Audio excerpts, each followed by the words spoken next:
Dr. Cipto Mangunkusumo lahir pada 4 Maret 1886 di Pejangakan, Ambarawa, Jawa Tengah dalam lingkungan keluarga priai Jawa yang cukup terpandang. Meskipun berasal dari kalangan bangsawan, sejak muda ia menunjukkan kepedulian yang mendalam terhadap nasib rakyat kecil yang hidup dalam tekanan sistem kolonial Belanda. Ia dikenal sebagai anak yang cerdas, kritis, dan memiliki semangat juang yang tinggi. Bakat dan kecerdasannya membuatnya diterima di Stavia School tot Opleiding van Inlandse Artsen, sekolah kedokteran khusus untuk pribumi di Batavia yang sekarang Jakarta. Di sana, ia tidak hanya belajar ilmu kedokteran, tetapi juga menyerap berbagai pemikiran tentang keadilan, kemerdekaan, dan hak-hak rakyat. Pendidikan di Stavia menjadi titik awal penting yang membentuk kesadaran politik dan sosial Cipto Mangunkusumo, serta menjadi gerbang awal keterlibatannya dalam pergerakan nasional. Setelah lulus sebagai dokter, Cipto mulai berpraktik dan memberikan pelayanan kesehatan kepada masyarakat, terutama golongan miskin. Namun, kecintaannya pada rakyat dan semangat untuk memperjuangkan keadilan membawanya melampaui profesi kedokteran.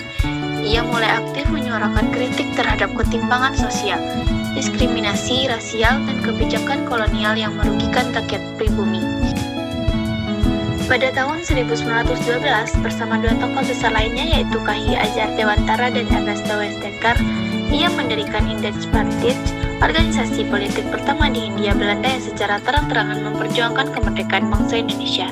Independence memiliki visi besar menyatukan seluruh rakyat Hindia Belanda tanpa memandang ras dan etnis untuk melawan penindasan kolonial. Kritik tajam Cipto terhadap pemerintah kolonial disampaikan melalui pidato dan tulisan yang tersebar luas di media. Karena keberanian tersebut, pemerintah Belanda menganggapnya sebagai ancaman. Ia pun berkali-kali mengalami pengawasan ketat, bahkan diasingkan ke Banda Neira bersama dua sahabat seperjuangannya. Di pengasingan, semangat Cipto tidak surut. Ia tetap menulis dan menyebarkan ide-ide perjuangan, sekaligus menjadi simbol perlawanan bagi generasi muda pada masa itu.